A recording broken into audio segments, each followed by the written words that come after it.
이 내용을 통해서 고린도 교회에서 무슨 일이 있었을까라는 것을 짐작해 봅니다. 자, 지금부터 상상의 나래를 펴고 고린도 교회로 한번 돌아가 보겠습니다. 아볼로가 가가지고 하나님의 말씀을 잘 전했어요. 처음에는 아볼로를 통해서 하나님의 말씀을, 정말 아주 논리적이고 체계 있는 말씀을 배우니까 매우 좋았어요. 그런데 특이하게 아볼로에게는 어떤 게 나타나지 않았냐면 성령의 은사로 볼 수 있는 몇 가지의 현상이 아볼로에게는 보이지 않는 거예요. 첫 번째, 아볼로는 방언을 못한 것 같습니다. 두 번째, 아볼로에게는 바울에게 있었던 병 고치는 은사, 이런 것들이 나타나지 않았던 것 같아요. 아볼로는 지혜와 지식의 말씀으로 성경을 통하여 그리스도를 밝히 전하는 아주 특별한 가르침의 인사가 있는 교사였던 거죠. 그래서 사도 바울이 뭐라고 말합니까? 다 사도겠느냐? 다 선지자겠느냐? 다 교사겠느냐? 다 능력 행하는 자겠느냐? 우리의 몸이 하나인데 지체가 여러 개 있어가지고 각기 다른 일을 하듯이 교회도 마찬가지다. 이렇게 지금 설명하고 있는 거죠. 자, 그런데 이 신앙생활을 하다 보면 조금 센세이션한, 감정이 격동적으로 일어나는 것들을 좋아하는 분들, 그 다음에 성령의 능력이 나타나고 성령의 역사가 나타나는 것을 눈으로 보기를 좋아하는 분들이, 이게 아볼로에게 아무리 말해도 아볼로는 그런 부분에 있어서 별 관심도 없어요. 그러니까 어떤 현상이 나타나 버렸느냐, 이것은 어떤 목사님이 이 본문을 배경으로 그분의 상상력을 동원해서 이렇게 설명을 해주는 걸 제가 들었습니다. 아볼로가 하나님의 말씀을 대언하고 성경을 풀어서 가르쳐주고 있는데, 이 모임 가운데서 너무 지루하고 듣기 싫으니까 한쪽에서 방언을 시작하는 거예요. 누가 하겠어요? 바울을 좋아하시는 분이 하는 거예요. 그러니까 그쪽 패들, 바울 좋아하는 패들, 막 성령의 은사로 불러 이거 좋아하시는 분들이 따라서 막 방언을 시작해버리는 거예요.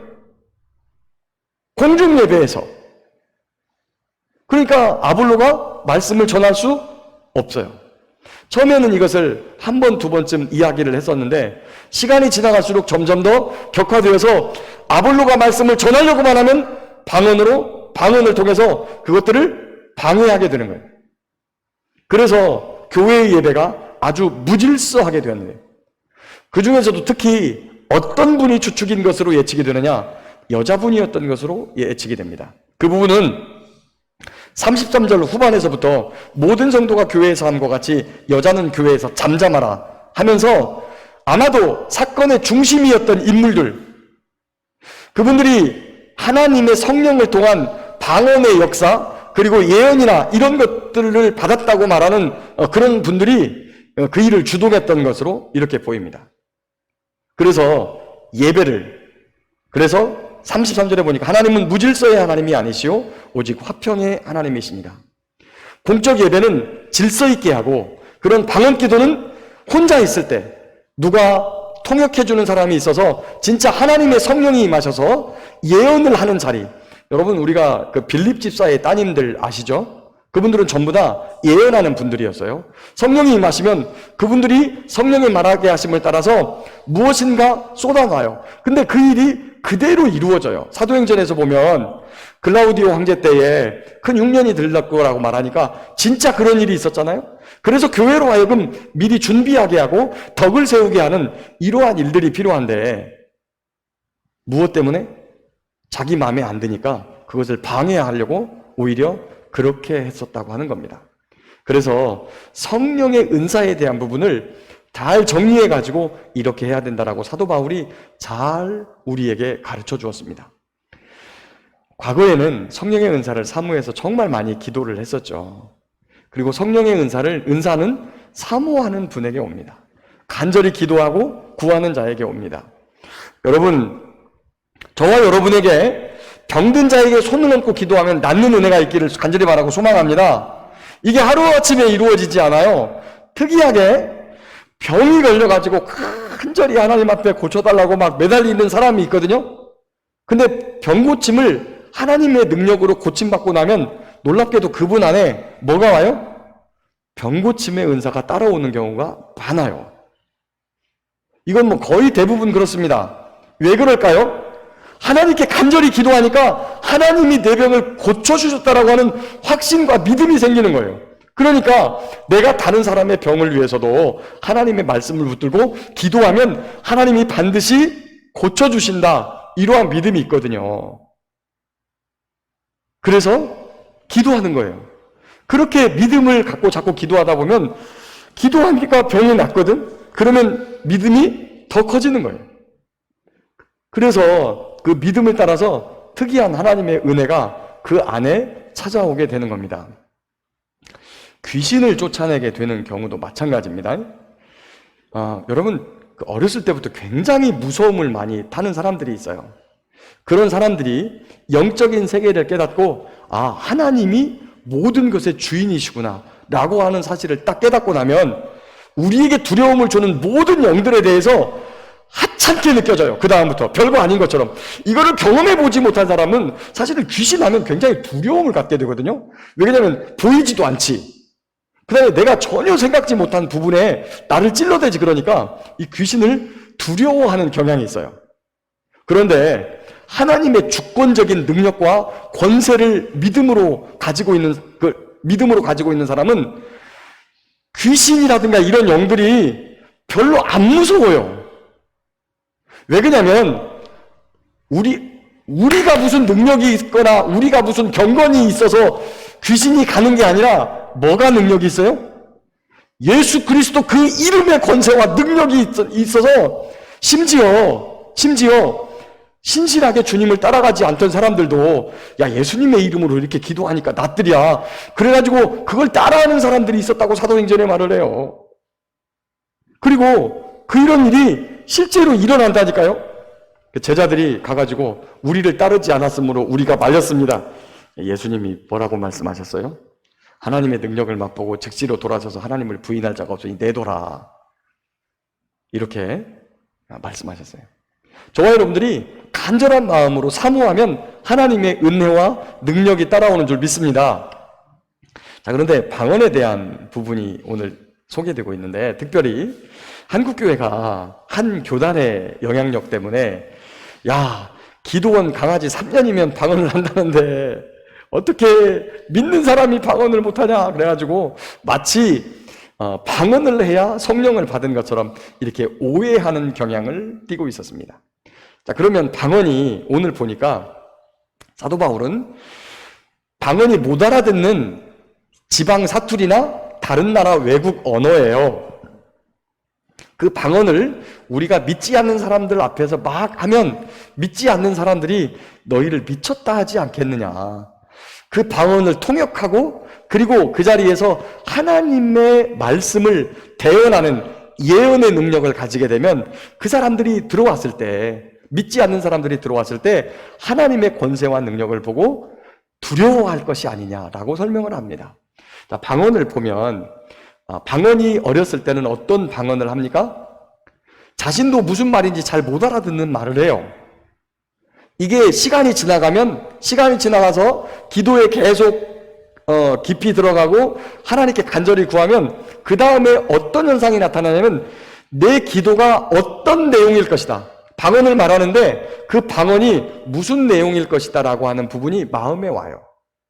그 다음에 이어서 어떤 능력이 나오냐면 그 방언의 내용이 우리의 말로 번역되는 이거를 통역이라고 하는데 이런 은혜가 와요. 여러분 이게 언어를 알아서 영어를 알아듣고 그 말을 내가 이성적 사고의 능력으로 번역을 하는 이것과 비슷한 건데 조금 다르죠. 다르게 이걸 뭐라고 설명을 해야 되나? 하나님께서 자기 방언뿐만 아니라 통역의 은사를 가진 사람은 다른 사람이 방언하는 것도 통역을 합니다. 그런 능력이 있어요. 자, 그런 여러 가지 것들을 어떻게 하라고 그러냐? 질서 있게, 무질서하지 않게. 그렇게 하라고 합니다. 그리고 그 성령의 은사를 말하면서 12장에 자 1절부터 3절까지 보면 이렇게 말해요. 형제들아, 신령한 것에 대하여는 나는 너희가 알지 못하기를 원하지 아니하노니 너희도 알거니와 너희가 이방인으로 있을 때에 말 못하는 수상에게로 끄는 대로 끌려갔느니라. 그러므로 내가 너희에게 알리노니 하나님의 영으로 말하는 자는 누구든지 예수를 저주할 자라 하지 아니하고 또 성령으로 아니하고는 누구든지 예수를 주시라 할 수 없느니라. 성령의 가장 큰 능력과 그 다음에 성령이 오셔서 우리를 주관하시고 역사하신다는 가장 큰 표징이 무엇이냐? 예수님을 구주로 고백하는 거예요.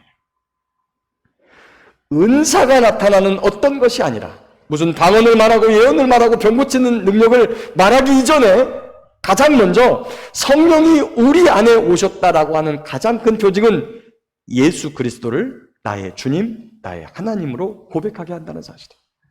그리고 성령님이 오셨으면 결코 예수 그리스도를 저주할 자라고 부인하지 못해요. 어떤 경우가 와도요, 내복에 칼이 들어와도. 여러분, 그래가지고 성령을 받은 많은 우리 그리스도인 선배들이 그 칼의 위협 앞에서 주를 부인하지 아니하고 주님을 나의 구주, 나의 하나님으로 끝까지 믿고 섬기다가 순교를 당하게 되는 거예요. 성령 하나님의 가장 큰 일은 바로 우리로 하여금 예수님을 믿게 하는, 구주로 고백하는 일들이라는 거예요. 그리고 난 다음에 은사를 주시는데, 은사라고 하는 것은 하나님의 은혜를 준 표적. 아니, 오른쪽 거를 계속 잡아다니세요. 꺼집니다. 네. 은사라고 하는 것은 하나님께서 우리에게 은혜를 주셨다고 하는 표징이 드러나는 것을 은사라고 해요. 헬라어로는 카리스마입니다. 카리스마. 은혜의 선물인데 4절에 보면 은사는 여러 가지나 성령은 같고 직분은 여러 가지나 주는 같으며 또 사역은 여러 가지나 모든 것을 이루시는 하나님은 같다. 한 분이라는 거예요.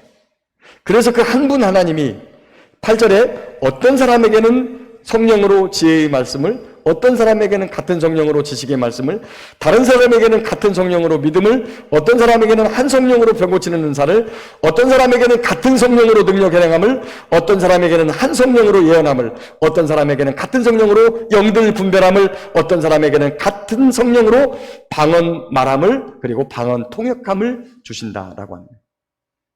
그런데 어떻게? 한 성령을 받았는데 그 성령이 주시는 말씀을 전하는 사람을 한쪽에서는 방해하고 있고 한쪽에서는 그것을 막고 있고, 이렇게 하겠느냐라고 하는 것이죠.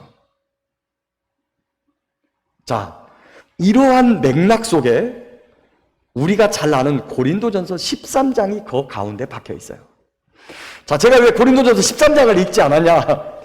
우리가 익숙한 말씀을 읽으면 우리는 그 전과 그 후에 읽었던 모든 말씀을 다 제껴놓고 내가 익숙해진 말씀을 생각해버려요. 마음속에 담아버려요. 그러다 보니까 이 이야기를 하게 된 배경을 까마득하게 잊어버리고 고린도전서 13장 사랑장에 대한 이야기만 여러분이 들을 것 같아서 고린도전서 13장을 일단 건너갔어요. 자, 이러한 맥락 속에 있는 고린도 교인들에게 이제 사도 바울이 진짜 말하고 싶은 게 뭐냐? 너희가 사랑이 없이 행하는 건 아무것도 아니야. 이렇게 말한 장이 13장이에요. 읽어보겠습니다. 내가 사람의 방언과 천사의 말을 알지라도 사랑이 없으면 소리나는 구리와 울리는 꽹과리가 되고, 내가 예언하는 능력이 있어 모든 비밀과 모든 지식을 알고 또 산을 옮길 만한 모든 믿음이 있을지라도 사랑이 없으면 내가 아무것도 아니요. 내가 내게 있는 모든 것으로 구제하고 또 내 몸을 불사르게 내줄지라도 사랑이 없으면 내게 아무 유익이 없느니라.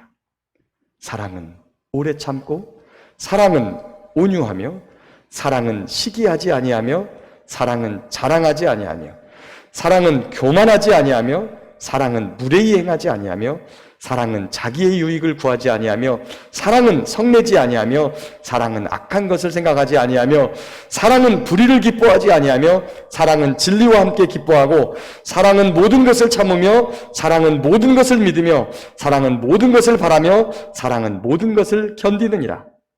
사랑은 언제까지나 떨어지지 아니하되 예언도 패하고 방언도 그치고 지식도 패하리라. 우리는 부분적으로 알고 부분적으로 예언하니 온전한 것이 올 때에는 부분적으로 하던 것이 패하리라. 내가 어렸을 때에는 말하는 것이 어린아이와 같고 깨닫는 것이 어린아이와 같고 생각하는 것이 어린아이와 같다가 장성한 사람이 되어서는 어린아이의 일을 버렸노라. 우리가 지금은 거울로 보는 것 같이 희미하나 그때에는 얼굴과 얼굴을 대하여 볼 것이요 지금은 내가 부분적으로 하나 그때에는 주께서 나를 아신 것 같이 내가 온전히 알리라. 그런즉 믿음, 소망, 사랑 이 세 가지는 항상 있을 것인데 그 중에 제일은 사랑이라. 아멘. 우리가 잘 알고 있었던 말씀인데 문맥과 배경을 딱 설명하고 들으면 이 말씀을 왜 했는지 이제 알겠죠? 사랑이 없으면 아무것도 아니에요. 우리가 알고 있는 건 다 부분적이에요. 여러분, 제가 여러분들보다 성경을 이만큼 더 알 뿐이에요. 이만큼. 그런데 하나님의 은혜로 말미암아 여러분을 가르치는 자의 위치에 설 수 있도록 여러분을 목양하는 자로 세워주신 하나님이 저를 붙들어 주시고 저를 붙들어 주신 하나님이 여러분을 예수 그리스도의 양떼로 대덕교회에 보내주셔서 한 지체를 이루어 공동체를 이룰 수 있도록 은혜를 베풀어 주신 것이죠. 우리가 다 달라요.